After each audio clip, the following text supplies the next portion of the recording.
Well, President Biden, on the coronavirus, we're tragically approaching nearly 1 million Americans who died. And I'd like to ask you why it is during your 3.5-hour virtual summit in November with the Chinese president you didn't press for transparency, and also whether that has anything to do with your son's involvement in an investment firm controlled by Chinese state-owned entities.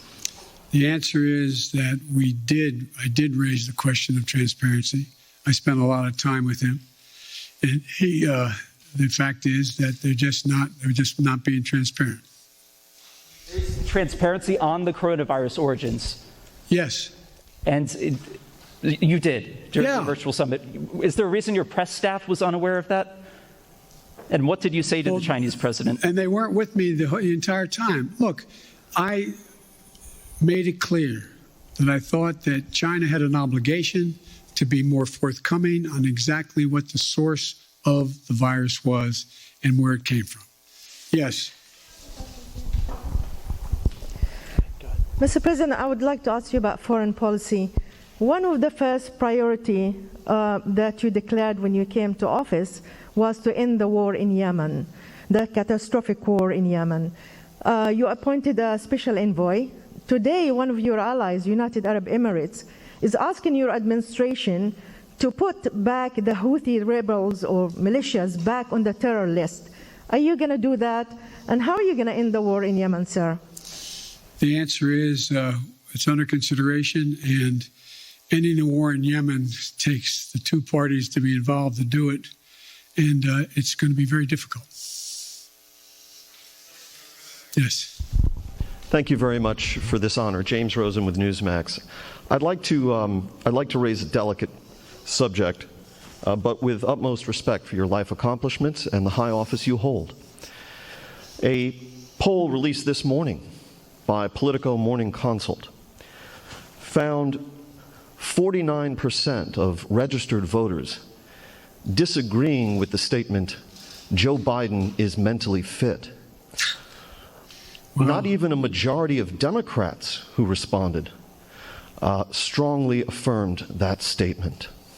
Well, I'll let you all make the judgment whether they're correct. Well, so the question I have for you, sir, if you'd let me finish, is why do you suppose such large segments of the American electorate have come to harbor such profound concerns about your cognitive fitness? Thank you. I have no idea. Yes, sir. Thanks, Mr. President. I appreciate it.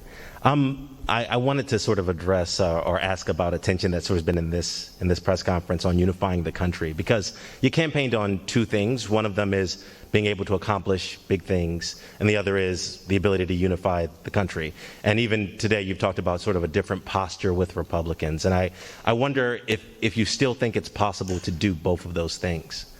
We have to. We have to. I mean, as long as I hold public office, I'm going to continue to attempt to do both things. One more follow-up.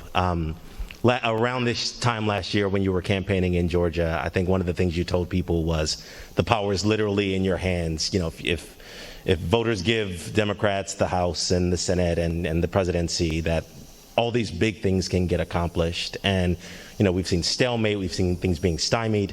Why should folks believe you this time around? Can you think of any other president's done as much in 1 year? Name one for me. I'm asking you. I'm serious. You guys talk about how nothing's happened. I don't think there's been much on any incoming president's plate that's been a bigger menu than the plate I had given to me. I'm not complaining. Knew that running in. And the fact of the matter is we got an awful lot done. An awful lot done. And there's more to get done. But look, let me ask a rhetorical question. No, I won't. Anyway.